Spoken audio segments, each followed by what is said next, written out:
bastante información con respecto a ir revisando las pruebas. Es decir, que ustedes tienen que ir considerando qué de la parte metabólica está alterada, qué de la parte de la cuestión de las enzimas, qué me está evaluando la parte enzimática, es daño estructural, es daño a nivel de lo que es el árbol biliar.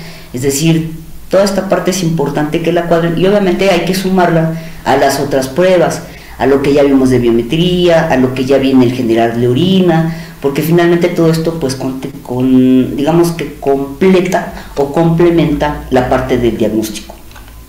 Entonces, si no tienen alguna duda o algún comentario, voy a continuar con lo que corresponde a otras pruebas. Estas otras pruebas, acuérdense que tienen que ver y son un soporte importante porque nos van a dar como de forma más contundente en dónde está ubicada anatómicamente la situación. Yo puedo inferir que el hígado está bastante afectado, que tiene problema estructural, que tiene a lo mejor una hemorragia, que tiene ya sustitución del tejido, pero no a grandes rasgos de qué área y en qué parte del parénquima, mientras que en este caso estas pruebas, que son precisamente la imagenología y lo que correspondería a biopsia y a PAF, sí me pueden dar una indicación más exacta de qué tanto abarca, qué tan difusa o localizada es la lesión y de qué tipo. Entonces, para ello yo me di la tarea de copiar este cuadrito en donde básicamente marcan lo que serían las alteraciones radiográficas con respecto al tamaño del hígado.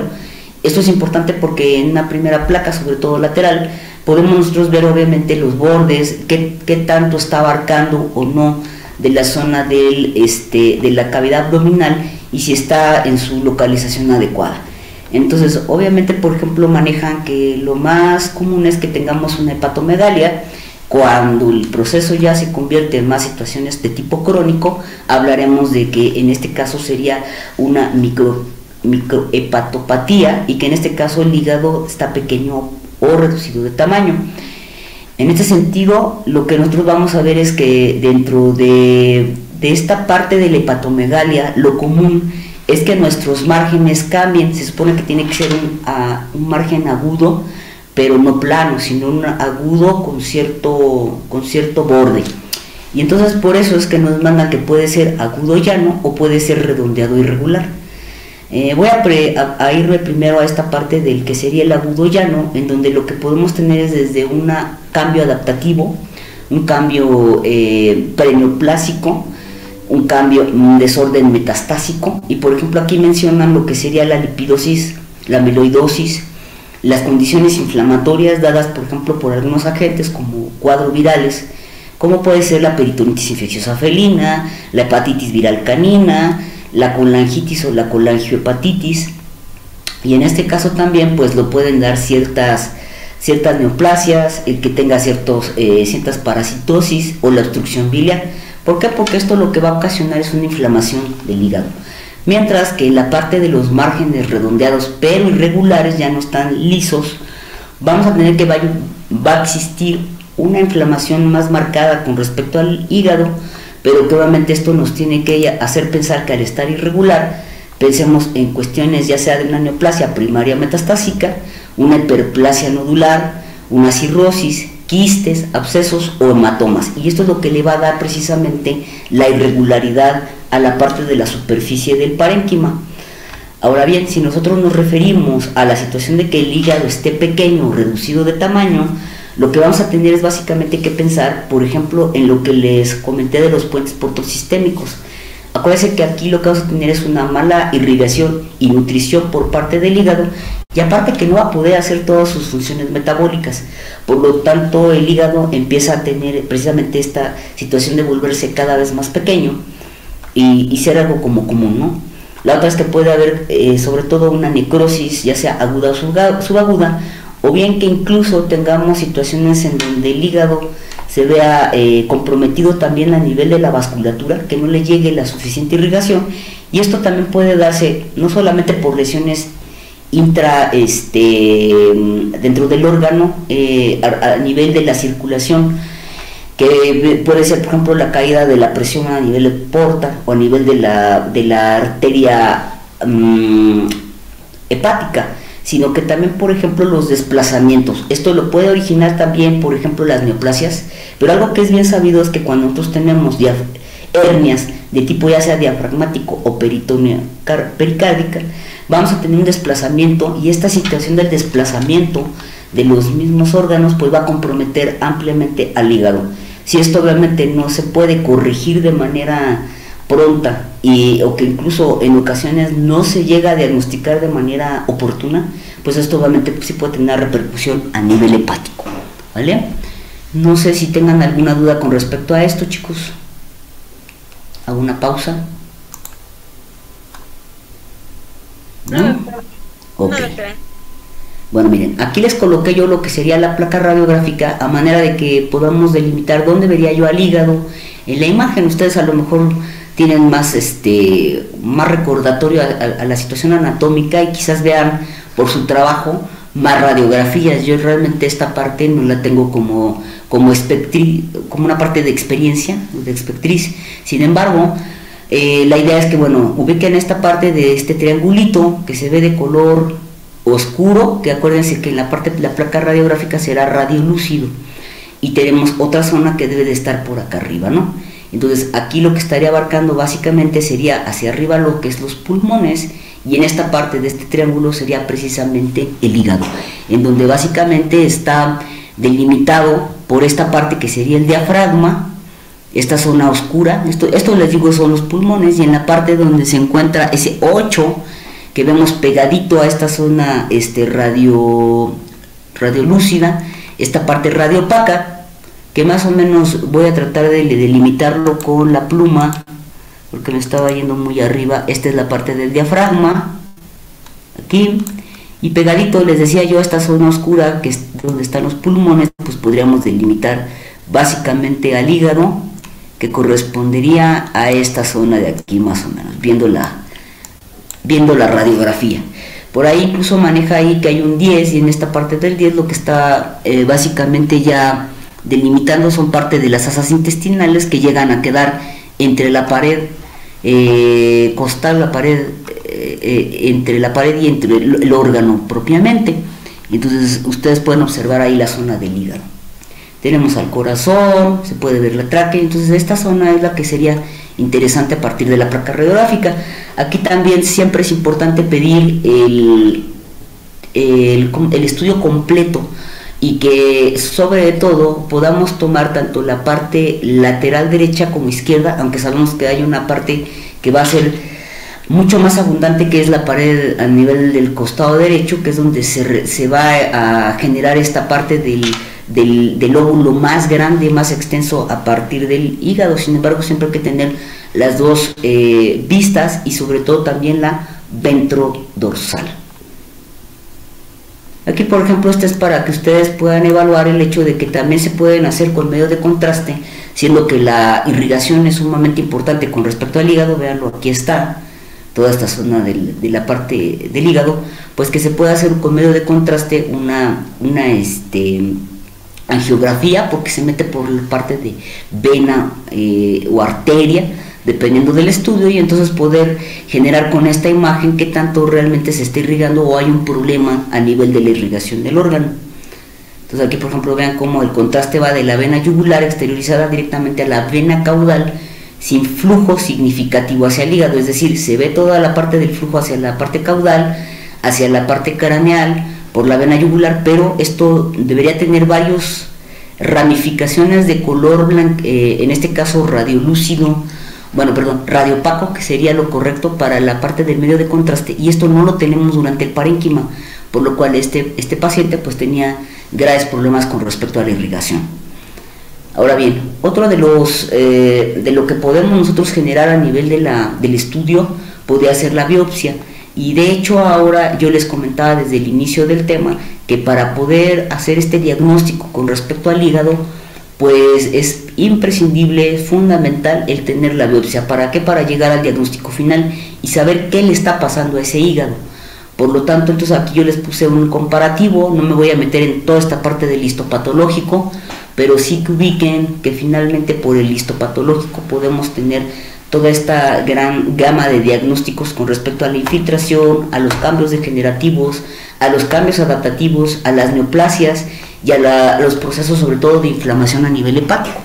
En este caso ustedes pueden ver aquí en la presentación que del lado izquierdo superior está un hígado normal, se llamaba fígado el gatito, porque de hecho era de un gato, y vean cómo bueno, se cumple esa parte de la organización de cadenas, de que son ductos, se ve el ducto biliar, la vena central, la triada, y una vez que entonces zonas del hígado de fígado que estaba alterado, se alcanza a ver cómo está infiltrado por una gran cantidad de células de diferente tamaño con anisocitosis marcada, que corresponden básicamente a células grasas, y entonces esto lo que estaba generando era una esteatosis.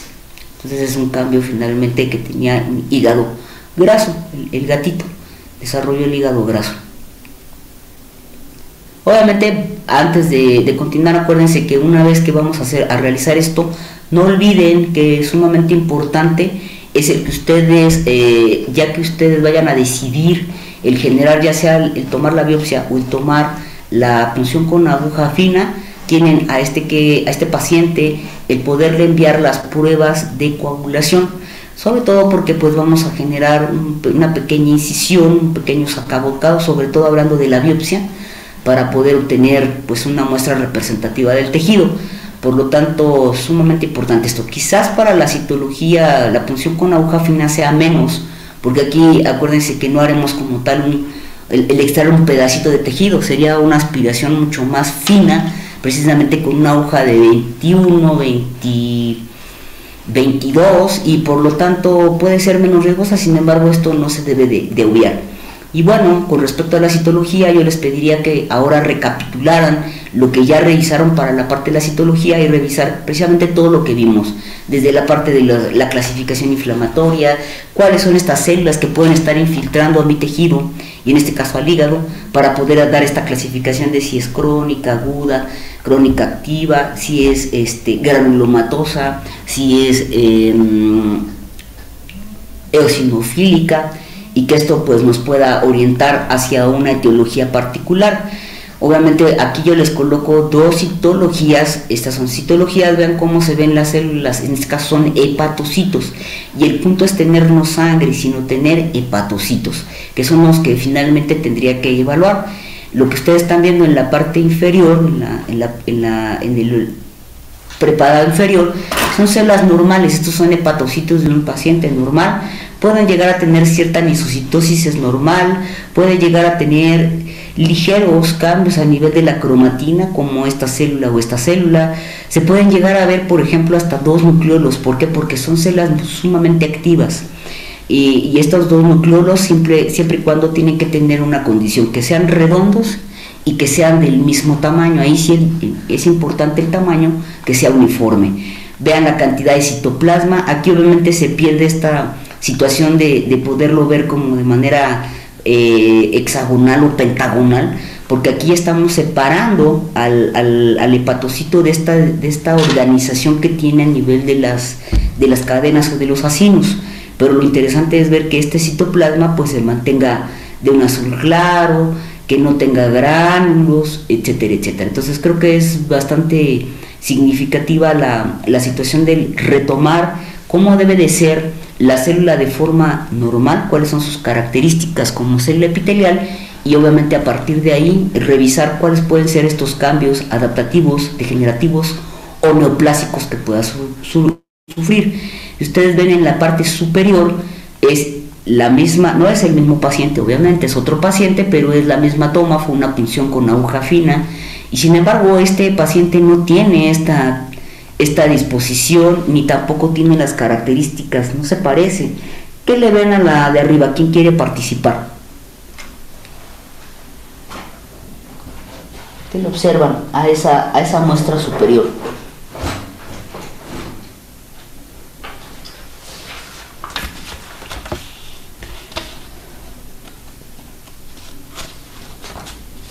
No, nadie, no le ve como cosas raras. Pues muchas ya no mantienen la estructura normal, ¿no? De un hepatocito.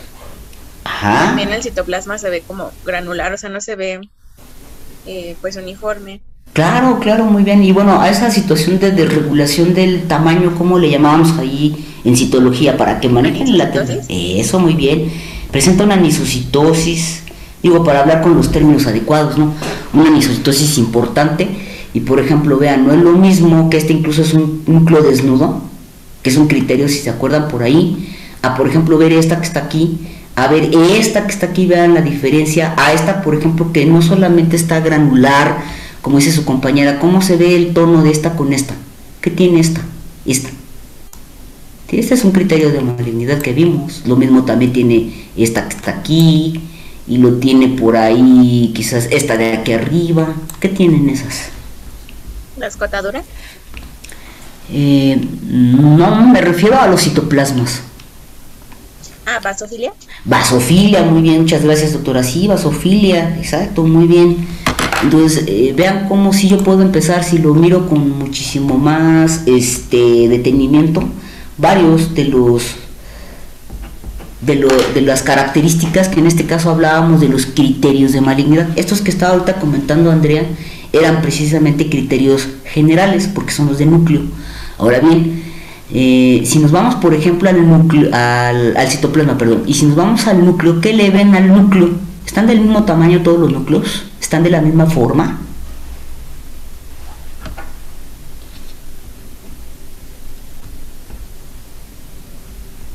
No, son diferentes.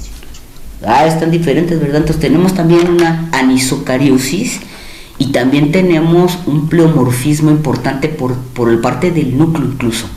Y hay algo que se ve aquí muy, todo esto que está aquí tenue y que tiene un borde un poquito más delimitado, sería el núcleo. Y lo que está en el interior, que está más oscuro como ese punto definido, esos son los nucleolos, chicos. Y por ejemplo, si nos ponemos a ver a detalle, vean por ejemplo este núcleo tiene dos nucleolos. Oh, sí, pero yo les había dicho que podía tener dos nucleolos del mismo tamaño y que fueran redonditos como está de aquí abajo. Pero vean esta está bastante grande y esta pequeña, por lo tanto aquí ya hay anisonucleoliosis. ¿Con qué? Con macronucleolos. Vean cuántos criterios ya les estoy mencionando. Por ahí hablaban, tiene escotadura. A ver, si nos podemos así a revisar a grosso modo, no le veo así ninguno. Probablemente esta, poquito de escotadura. Y por ahí tenemos esta, que si se fijan, toda esta parece como una carita con dos ojos. Está binucleada. Sí, también pueden estar binucleadas, pero esta binucleación ya de alguna manera está siendo bastante incrementada. Acá hay otra binucleación arriba, acá hay otra separación, e incluso esta binucleación ya no está parejita, ya no se ven las dos del mismo tamaño, hay una pequeña y una más grande. Por lo cual más bien yo hablaría ya de una multinucleación, porque incluso todo está pegado de acá. Entonces, vean cómo incluso con la citología, sin tener los elementos de la histopatología, que de hecho siempre es mucho más certera un histo que una citología, pues sí podemos tener elementos para decir que es una neoplasia. ¿Y cómo le llamarían a esta neoplasia? A ver, ¿quién quiere participar? ¿Quién me dice cómo se llamaría si esta está en el hígado? Obviamente, ¿no? Acuérdense de cómo le dábamos la nomenclatura si es epitelial y es maligna. Porque eso ya lo vimos.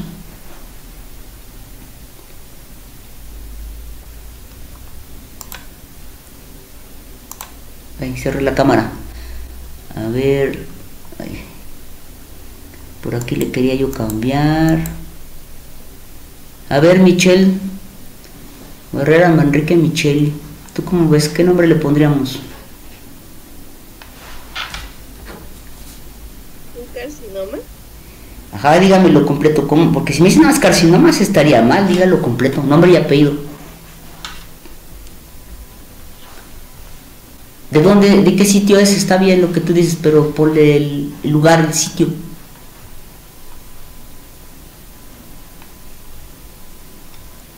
Carcinoma hepático. Eso, correcto, ya ven que diferencia. Muy bien, por ahí por ejemplo también contesta Andrea, carcinoma hepatocelular, muy bien, también es correcto. Muy bien, entonces fíjense cómo todos estos elementos de lo que ya vimos de la citología nos sirven y nos abonan para poder ir complementando en cada tema los diagnósticos. Gracias, Michelle, es correcto. Sería un carcinoma o un un carcinoma hepatocelular, e incluso todavía tendríamos que irnos a algunas clasificaciones que hacen. No es mi intención llegar a ese punto, pero sí que puedan ustedes ubicar, es una cuestión maligna, estoy viendo características, o es benigno, e incluso puede ser dentro de acuérdense de las neoplasias benignas, que sea un adenoma, ¿sí? Un adenoma hepatocelular, y esto estaría dentro de la parte benigna, porque se considera como glándula. Muy bien, bueno, y con esto básicamente pues ahora sí terminaríamos la parte de hepático. Aquí les coloqué parte de la bibliografía, para que ustedes se puedan ayudar con respecto a algunos de los temas. Obviamente no es el completo, siempre les hago mención de que por favor vayan y revisen, porque esa no está incluida aquí en la bibliografía, al libro que les ubique, es se me falta el nombre, que es el de patología clínica, ahorita me acuerdo, déjenme irme cambiando de